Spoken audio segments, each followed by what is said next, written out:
এতদিন ছিল food blog, travel blog, এখন কাপল ব্লগ। আর অনেক মেয়েরা এখন টিকটক করছে, অনেক মেয়েরা এখন কন্টেন্ট ক্রিয়েট করছে, অনেকে ব্যবসাও করছে।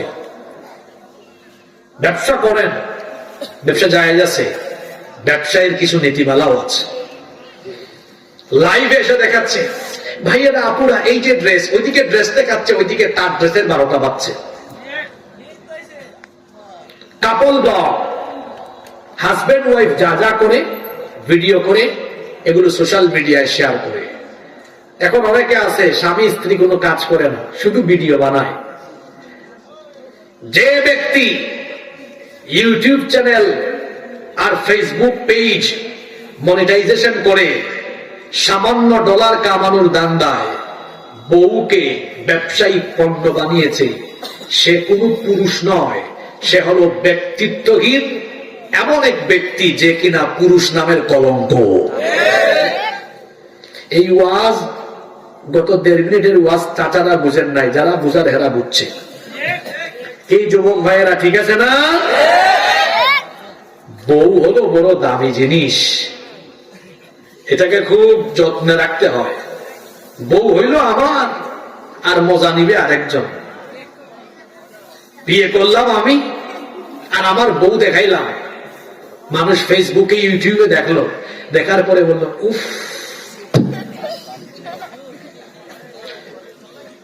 আপনার আমার উপর বিরক্ত হয়ে বিরূপ মন্তব্য করবেন না, এভাবে না বুঝলে আপনারা বুঝবেন না। যে ব্যক্তি তার বউকে এইভাবে করে জনগণের সম্পদ বানিয়ে পণ্য বানিয়েছে, আমি তাকে পুরুষ বলি না, সে পুরুষ নামের কলঙ্ক। আমার বউ থাকবে আমার কাছে, যাকে আমি দেখবো, আমার বউ থাকবে যতনে আমার কাছে, যার সব আমি জানবো। এখন আমার বউয়ের ঠোঁট কেমন, আমার বউয়ের ফেস কেমন, আমার বউয়ের হাতের আঙ্গুল কেমন, জনগণ জানে সব। রাগ করতেছেন নাকি আপনারা? এই কথাগুলো বাস্তব না অবাস্তব? আমার বউয়ের গালে তিল আছে, এটা জনগণ জানে। আমার বউয়ের ঠোঁট মোটা না চিকন, জনগণ জানে। আমার বউয়ের হাতের আঙ্গুল লম্বা না চিকন, জনগণ জানে। বিয়ে করলো সে, মজা নেই জনগণ। বেটা খারাপও লাগে না, তুমি যে পুরুষ এটা মানুষের সামনে পরিচয় দাও কেমনে? তোমার ব্যক্তিত্ব নাই, তুমি ব্যক্তিত্বহীন, তোমার কোনো ব্যক্তিত্ব নাই। তো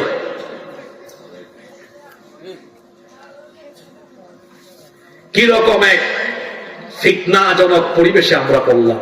এখানে অবিবাহিত প্রত্যেকটি ছেলে সিদ্ধান্ত নাও, তোমার বউ মূল্যবান সম্পদ থাকবে তোমার কাছে, বউকে তোমার কাছে, শুধু তোমার কাছেই থাকবে, জনগণের কাছে যেন না যায়।